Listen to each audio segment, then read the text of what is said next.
কিয়ামত যত নিকটবর্তী হবে ভূমিকম্পের পরিমাণ তত বাড়বে, ক্ষয়ক্ষতির পরিমাণ তত বাড়বে, মানুষ যত দালান কোঠার সভ্যতাকে বড় করবে, কিয়ামত যত নিকটবর্তী হবে, এগুলো সবগুলো কিয়ামতের আলামতের মধ্যে থেকে একটি।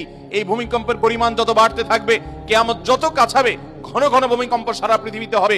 এর ভিতরে বড় আলামত সমূহের মধ্যে থেকে একেবারে কিয়ামতের কাছাকাছি সময় গিয়ে যে ভূমিকম্পগুলো হবে, সেগুলো একটা হবে পূর্বে, একটা হবে পশ্চিমে ভূমি ধসের ঘটনা ঘটবে, একটা হবে মধ্যে।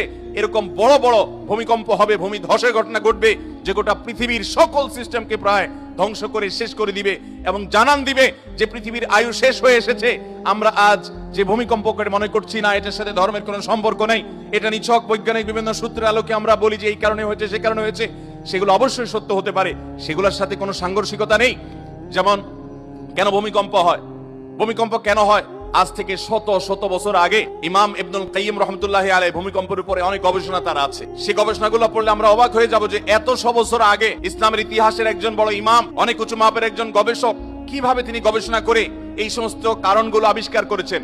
আমি নিজে ইবনুল কাইয়িম রাহমাতুল্লাহি আলাইহি এর এই সম্পর্কে গবেষণা পড়ে সমসাময়িক বিজ্ঞানীরা আজকের যে সায়েন্স এবং বিজ্ঞান ভূমিকম্পের যে কারণ দর্শায়, এটার কারণ যেগুলোকে ব্যাখ্যা করে, উল্লেখ করে, সেগুলোর সাথে মিলালে দেখি অবিকল মিলে যায়। অবাক করা বিষয়, সে তখন তিনি গবেষণা করে গেছেন। এরকম বাহ্যিক কারণ থাকতেই পারে।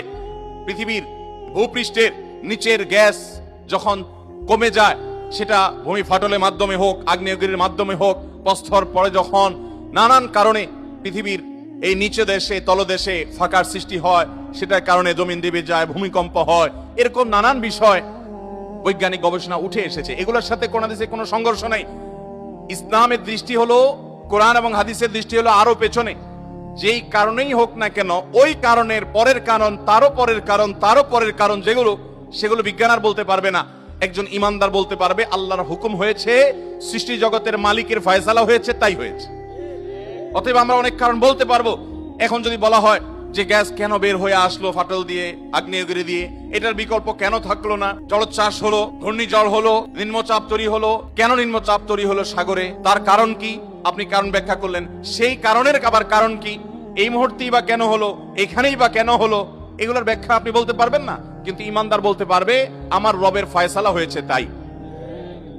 যদি কেউ বলে রবের ফয়সালা কেন হয়েছে, তার আর কেন নাই, কারণ রব তিনি তার সম্পর্কে কোরআনে তার নিজের কথা নিজে বলেছেন যে তিনি যা করেন লা ইউসআলু আম্মা ইয়াফআলু ওয়া হুম ইউসআলুন, তিনি যা করেন কেন করেন এটা জিজ্ঞাসা করার মতো কেউ আর, যেহেতু তিনি একমাত্র সৃষ্টিকর্তা।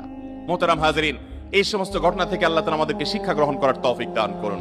অতএব যারা আমরা এই যে বিভিন্ন রকমের ডিভাইস দিয়ে চন্দ্রগ্রহণ সূর্যগ্রহণ উপভোগ করি, বিভিন্ন